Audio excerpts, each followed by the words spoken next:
I started from my basement as a contractor and eventually grew it to 18 states and 173 million in sales. Booyah, baby!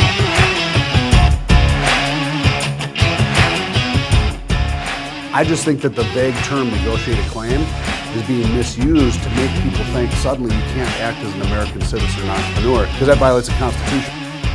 And I looked at him and said, look, if you change this plan, you're going to have to deal with the repercussions down the road. See, that's when I got in as a sales guy doing this, knocking doors. What do we do? Like, how do we grow? We had no idea. What you've created here now is like unbelievable. And everybody's ignoring what we saw with the 95% of property casualty claims, which are $10,000 claims on average. Exactly. Booyah, baby! This is our country. This is our liberty.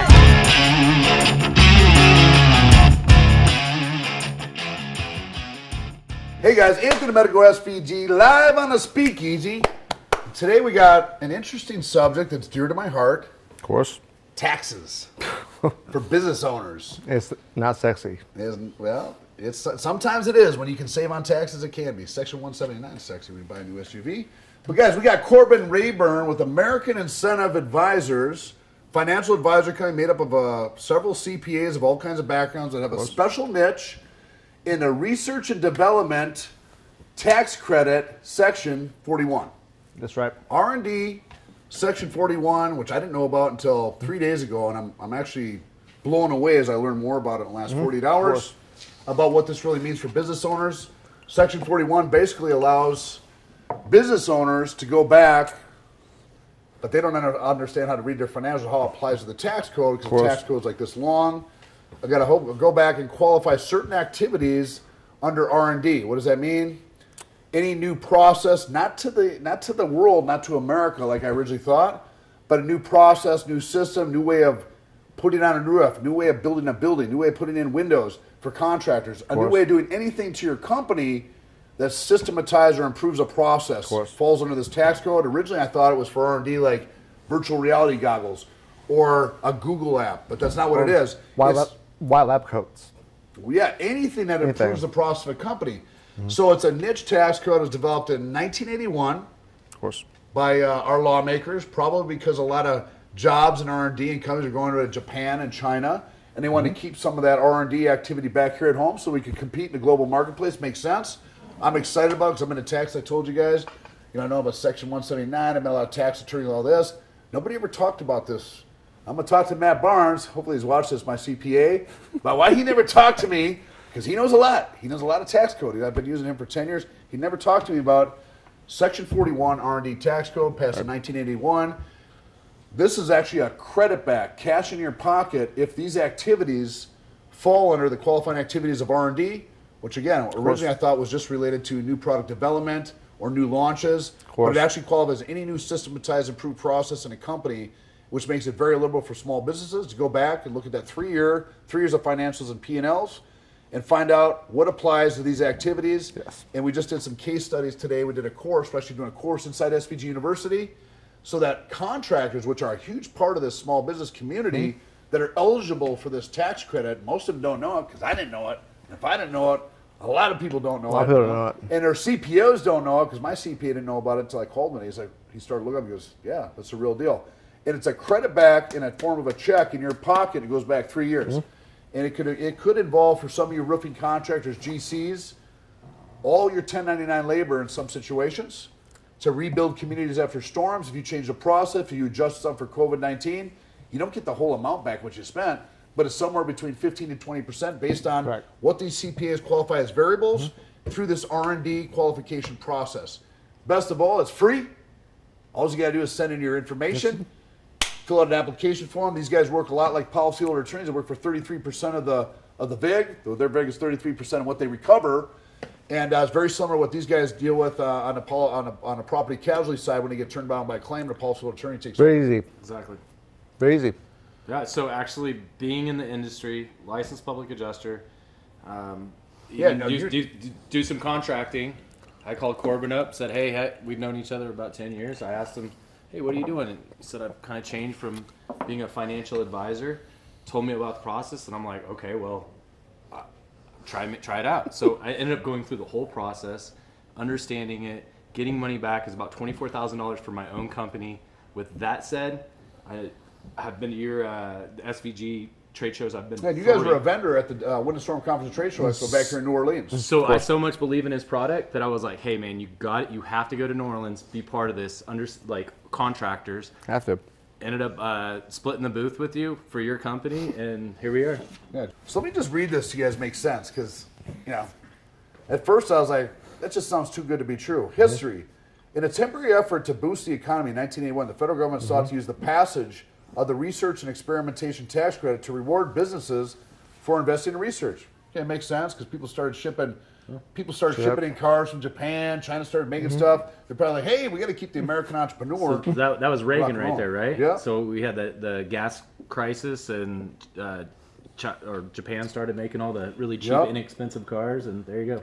With the rapid changes over technology in the past decades, companies across multiple industries have been have seen increasing challenges to constantly innovate their products or processes to complete the global economy. Well, that's what was going on in 81. Right. Yeah. Business owners, small and large, understand the expensive and time-consuming, risks that drastic innovations pose, and thus often failing, yielding no financial return. So the lawmakers said, hey, let's help the American entrepreneurs, what they said.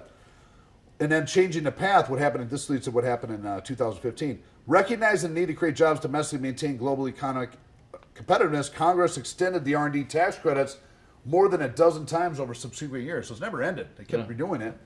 Finally making them permanent with the passage of the PATH Act in 2015.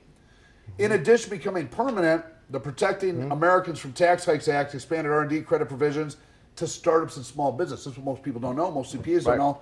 In 2015, they changed it for small business and startups to be eligible.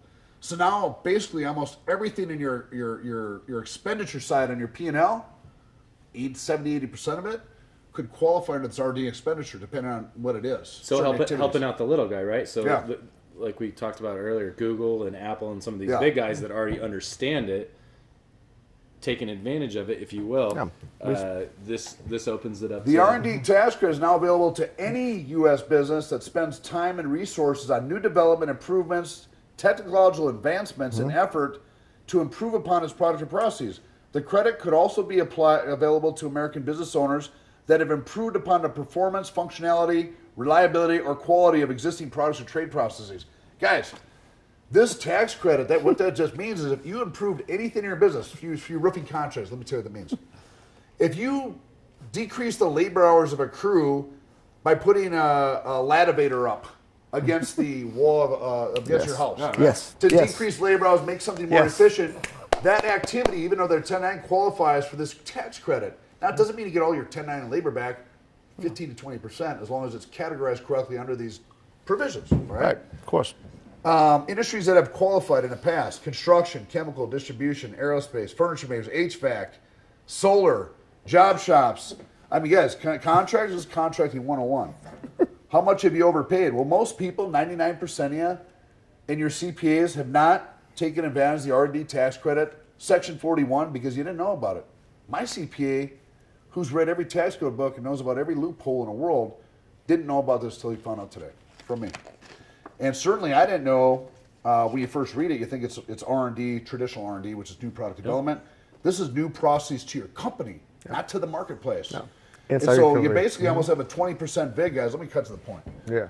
You got a 15 to 20% VIG coming back on anything you spent as 1099 labor, employees, product development, travel, or anything related to anything, as long as you can relate it back to a new, improved process, systemization for your company, maybe something improved for your manufacturers, you large shingle manufacturers, roof manufacturers. Maybe you created a new roof material. Maybe you installed a new vent differently that created a efficiency of airflow for a house. Maybe you put solar on the house. Guess what? That's R&D. R&D. I just increased. So this applies specifically to contractors. I'm excited about it. We put a step-by-step course today inside SVG University so guys could understand this and break it down. We're just having fun, having a couple drinks here, talking about it. But broke this down because I was so excited about it when I saw you. I really didn't see you guys at the conference. I was too busy. You're busy? I was running around. I was too busy. Yeah, it's okay. But you called me and said, hey, you got to hear this because you know I was into taxes because I've done some posts on Section 179. You guys flew in. Probably your fault. I had to buy an SUV for the family, but it's worth I don't want to talk about it. No, it was such a big deal. It was worth a 5-chapter course inside SPGU because business owners need to know about this. And it's an amazing opportunity, guys. I'm excited. Look, American Incentive Advisors, what they do is you fill out this form. They're going to send you back a bid. It's like a proposal, what they think they can save you. It doesn't cost you anything. They only get paid if they recover the money from your tax returns. This year contract was projected estimated recovery $900,000 to $975,000 based on what they filled out in their application. Just like when you guys bid a job. If you like that, you sign this, and you don't have to pay them anything. It's 33% is the VIG. That's it. Of what they recover. So if they're not going to recover, then you don't know anything. They go back through your financials. So some of you guys might need to get your AP managers, your CPA. Maybe not your CPA. You'll probably get jealous, but you'll be like, I didn't know about that. Yeah, of course. But your AP manager and then get with these guys. They'll do a 3-year review. A team, 18 CPAs. They do a review of your last 3 years of financials. And if you qualify, and a lot of you guys do, you just don't know it. Right, you don't know it. They're going to bring you some money. And again, it's not a deduction, guys. It's a credit. That means cash back in your pocket because you overpaid because your CPA didn't know about your deduction, or you're using that goofy tax place. What is that? H&R tax. H&R block. H&R block. Somebody did H&R block, or you did your own taxes like my old partner used to do, which you shouldn't do. And most people didn't know about it. So it's a great opportunity, guys. I'm glad you guys came in and showed the course. Definitely. I know you got to catch a plane. Thank God. And we've been in a green room all day, so time to rock and roll. Good. See you guys soon. Booyah, baby. Awesome.